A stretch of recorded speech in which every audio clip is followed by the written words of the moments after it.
అందరికీ praise lord. జనవరి 6 ఈరోజు దేవుని వాగ్దానము.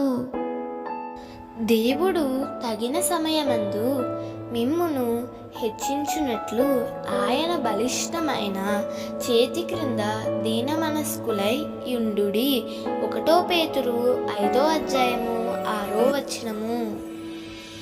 దేవుడు నిన్ను హెచ్చించాలని ఆశపడుతున్నావా?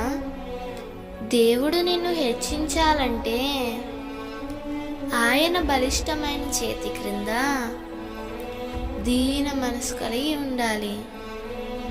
దీనత్వం అనేది ఈ లోకానికి చేతకానితనం.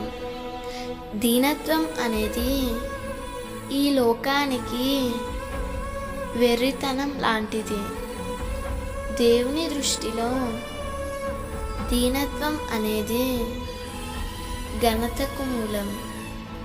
నీవు దీనత్వం కలిగి ఉంటే దేవుడు నిన్ను ఉన్నత స్థితిలో నిలబెడతాడు.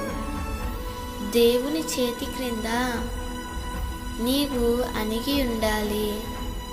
నీవెన్నడూ దేవుని మీద అలగకూడదు.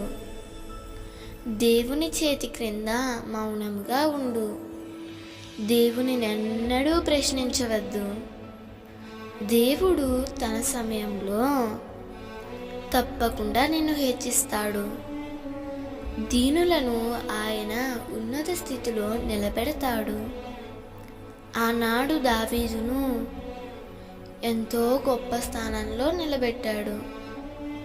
నీ జీవితంలో కూడా దేవుడు తన కార్యాన్ని జరిగిస్తాడు. నీవెన్నడూ నిరాశపడకు. నీవు దేవుని చేతి క్రింద ఉండేలాగా చూసుకో. తప్పకుండా దేవుడు నిన్ను హెచ్చిస్తాడు. దేవుడు ఈ వాగ్దానము నీ జీవితంలో నిశ్చయముగా నెరవేర్చునుగాక. ఆమేన్.